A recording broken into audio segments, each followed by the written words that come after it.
পানি প্রবাহের খাল বিল সমূহে বাঁধ গড়া ঘননেট ভেড়াল জাল দিয়ে প্রতিবন্ধকতা সৃষ্টি করে জোতদাররা মাছ চাষ করার দরুন পানি নামতে ব্যাঘাত হওয়ায় বন্যা আক্রান্ত হয়েছে লক্ষ্মীপুর সদর উপজেলা সহ রায়পুর রামগতি নিম্নাঞ্চলে বসবাসকারী সাধারণ মানুষেরা। বিগত ২০ দিনের বেশি সময় ধরে পানি না নামার কারণে জলাবদ্ধতা সৃষ্টি হয়ে খাদ্য সংকটে দেখা দিয়েছে চরমে।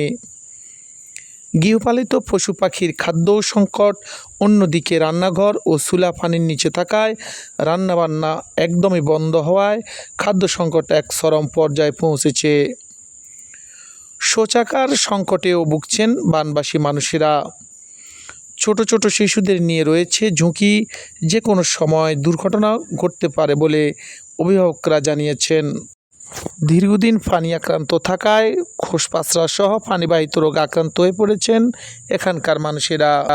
খাদ্য সংকট ও দূষিত পানি আক্রান্ত মানুষেরা জেলা প্রশাসন, উপজেলা প্রশাসনের দিকে চেয়ে আছেন বাঁধ গড়া বেয়াল জাল ও ঘননেট অপসারণ করে দ্রুত পানি নামার ব্যবস্থা করবেন। আমরা এখানে এভাবে পানিবন্দী আজকে ২০ দিন ২২ দিনের মতো। আমাদের পাশে যে তিনটা খাল আছে, একটা খালের ৩টা শাখা। এই শাখাগুলা ওই যে বিভিন্ন প্রতিবন্ধকতা সৃষ্টি করে রাখছে। যারা মাছ চাষ করে তারা বাঁধ দিছে, গড়া দিছে এবং ঘন নেট দিছে।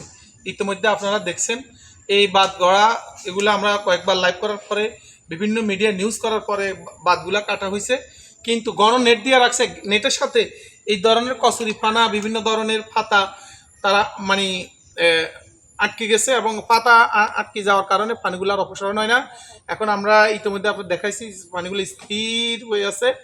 এখন আমরা লক্ষ্মীপুর জেলা প্রশাসনের কাছে আমরা অনুরোধ করব, ওনারা এখানে আসুক, তাদের প্রতিনিধি পাঠাক বা মৎস্য অফিসের লোকজন আসুক, উপজেলা নির্বাহী কর্মকর্তার লোকজন আসুক, আসে বা যে গড়াগুলো আছে, বেহাল জাল আছে, ঘন নেট আছে, এগুলো অপসারণ করে আমাদেরকে পানি থেকে নিস্তার করুক। এখানে আমাদের আমার ঘরের সামনে যে রাস্তাতে পানি এতটুকু, কিন্তু আর অন্যান্য দিকে পানি আরও বেশি, কোমরূপ সমান, নাভি সমান।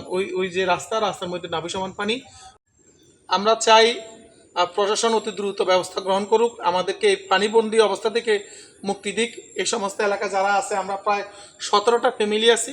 এখানে খাদ্য সংকটও যেমন রয়েছে, তেমনি বিভিন্ন অসুবিধা চরম সংকটে আছে, যেটা ব্যক্তিগত সংকট। আর এখানে এখন কিন্তু শুকনো খাবার নাই, সকলের রান্নাবান্না করতে পারতেছে না, সবার চুলায় পানি।